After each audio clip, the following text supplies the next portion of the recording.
జగన్మోహన్ రెడ్డి గారి పాలన మన అందరము చూసాం. ఎంత మంచి పరిపాలన, ఒక రామరాజ్యం లాంటి పాలన ఈ రాష్ట్రంలో ఇస్తే ఈరోజు ఈ రాష్ట్రాన్ని రాక్షస రాజ్యంలా, ఒక రావణ కాష్టంలా చేసేసిన పరిస్థితి, ఒక విధ్వంసకరమైన పాలన అందిస్తూ ఉండే పరిస్థితి మనం చూస్తూ ఉన్నాం.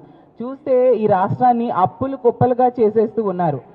కేవలం ఏడాదిలో 1,65,000 కోట్లు చంద్రబాబు నాయుడు గారు ముఖ్యమంత్రి అయ్యాక అప్పులు చేయడం జరిగిందంటే ఎంత దారుణమైన పరిస్థితులు ఉన్నాయో అర్థం చేసుకోవచ్చు.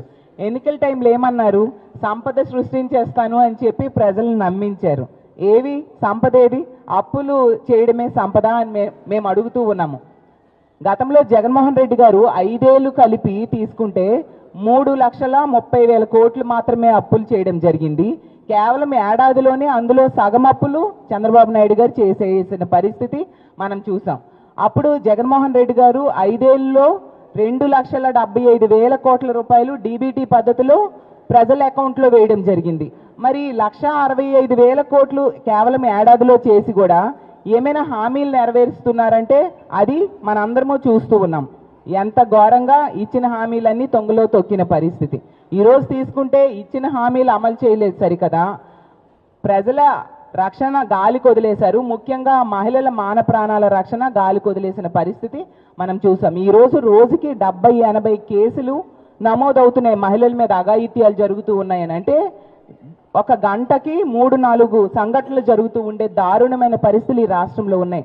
ఒక్కొక్క సంఘటన ఎంత అమానవీయంగా మహిళల్ని అత్యాచారాలు, హత్యలు చేస్తున్నారో వింటూ ఉంటే నిజంగా ఈ రాష్ట్రంలో కూటమి ప్రభుత్వం అధికారంలోకి వచ్చాక ఆడపిల్లగా పుట్టడమే ఏదైనా శాపమా అన్న టైపుగా అలాంటి దారుణమైన పరిస్థితుల్ని ఈ కూటమి ప్రభుత్వం కల్పిస్తూ ఉండే పరిస్థితి మనం చూస్తూ ఉన్నాము.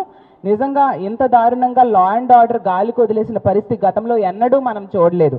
అలాగే అవినీతి, ఎంతసేపు కూడా అమరావతిలో అవినీతి చేద్దామన్న దాని మీద దృష్టి పెట్టారు తప్ప పరిపాలన మీద కానీ ఎక్కడా మనకి వీళ్ళు దృష్టి పెట్టిన పరిస్థితులు మనకు కనిపించవు.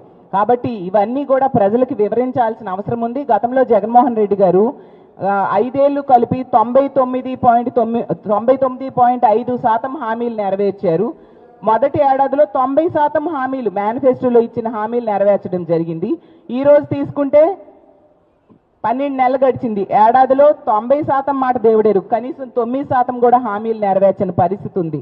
దాని అన్నింటినీ వివరిస్తూ ఈ బుక్ రూపంలో ప్రజలకి వివరించడానికి మా పార్టీ ఈ బుక్ వేయడం జరిగింది. జగన్ అంటే నమ్మకం, చంద్రబాబు అంటే మోసం అంటూ జరిగిన ఇష్యూస్ అన్ని విపులంగా ఇందులో వివరించడం జరిగింది. ఈరోజు విశాఖపట్నం